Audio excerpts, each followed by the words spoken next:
Baik, bismillahirrahmanirrahim. Assalamualaikum warahmatullahi wabarakatuh. Perkenalkan, nama saya Fadila Ziza Rahmat dengan akhiran NIM 059. Baiklah, di sini saya akan menjelaskan sedikit materi mengenai tentang malnutrisi. Nah, untuk yang pertama itu ada definisi, yang dimana definisinya itu malnutrisi adalah keadaan di mana tubuh tidak mendapat asupan gizi yang cukup. Malnutrisi dapat juga disebut keadaan yang disebabkan oleh ketidakseimbangan di antara pengambilan makanan dengan kebutuhan gizi untuk mempertahankan kesehatan. Ini bisa terjadi karena asupan makan terlalu sedikit ataupun pengambilan makanan yang tidak seimbang. Selain itu, kekurangan gizi dalam tubuh juga berakibat terjadinya malabsorpsi makanan atau kegagalan metabolik.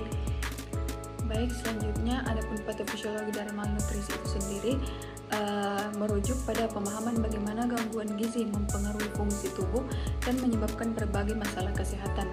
Malnutrisi dapat dibagi menjadi dua kategori utama. Yang pertama ada kekurangan nutrisi atau defisiensi dan kelebihan nutrisi atau kelebihan.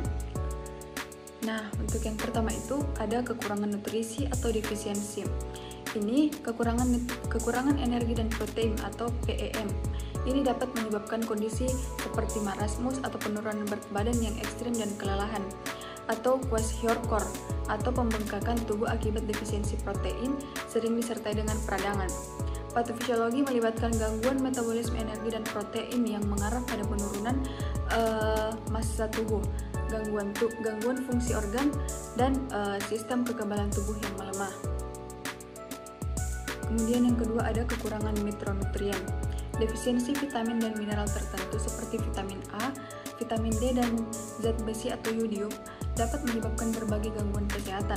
Misalnya kekurangan vitamin A dapat menyebabkan kebutaan malam, sedangkan kekurangan zat besi dapat menyebabkan anemia.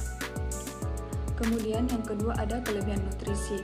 Ini dibagi menjadi beberapa bagian juga. Yang pertama ada obesitas, terjadi akibat kelebihan asupan kalori yang menyebabkan penumpukan lemak tubuh.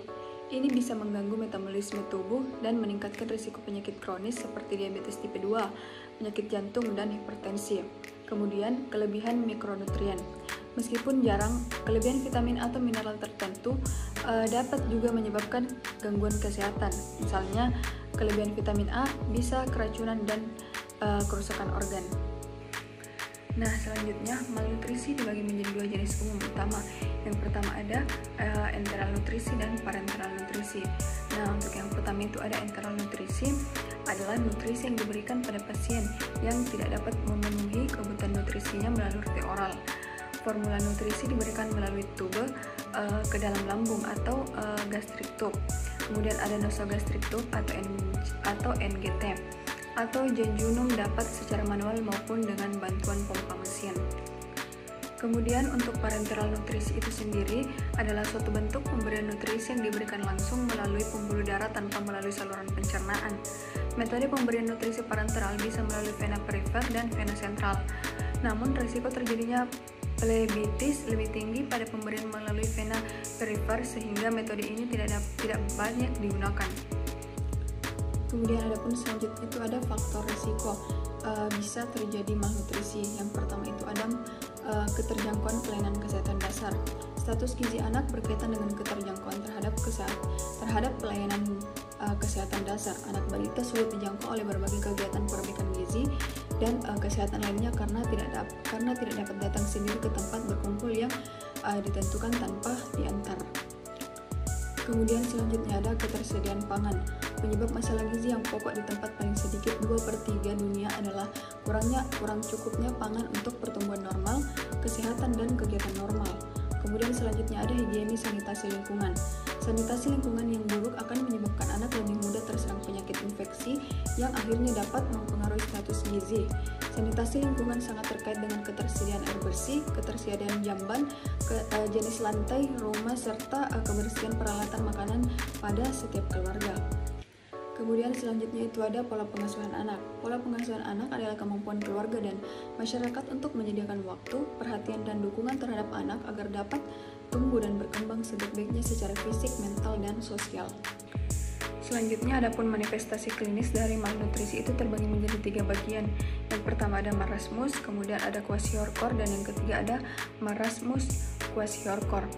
Nah, untuk yang pertama itu ada marasmus, yang dimana gejalanya itu anak tampak sangat kurus karena hilangnya sebagian besar lemak dan otot-ototnya tinggi, tulang terbungkus kulit. Kemudian yang kedua itu ada wajah seperti orang tua, dan yang ketiga itu iga gambang dan perut cekung. Kemudian yang kedua itu ada kwashiorkor, yang dimana gejalanya ini dapat berupa perubahan status mental seperti cengeng, rewel, dan kadang apatis. Kemudian yang kedua rambut tipis, kemerahan seperti warna rambut jagung dan mudah dicabut.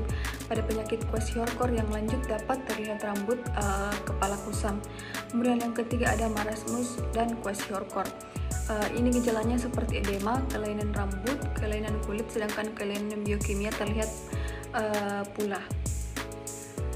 Kemudian untuk selanjutnya itu ada penata laksanaan, dibagi menjadi beberapa bagian. Yang pertama itu ada pemberian micronutrition powder atau MNP yang mengandung berbagai macam vitamin dan mineral. Dinilai dapat digunakan sebagai tahap pertama untuk mempertahankan kehidupan.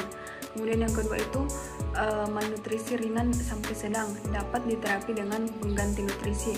Namun untuk malnutrisi berat diperlukan perawatan rumah sakit untuk melihat perkembangan status nutrisi serta memudahkan asupan nutrisi melalui pipa makanan. Mungkin cukup sekian penjelasan dari saya. Kurang sekurang-kurangnya mohon dimaafkan. Syukron. Wassalamualaikum warahmatullahi wabarakatuh.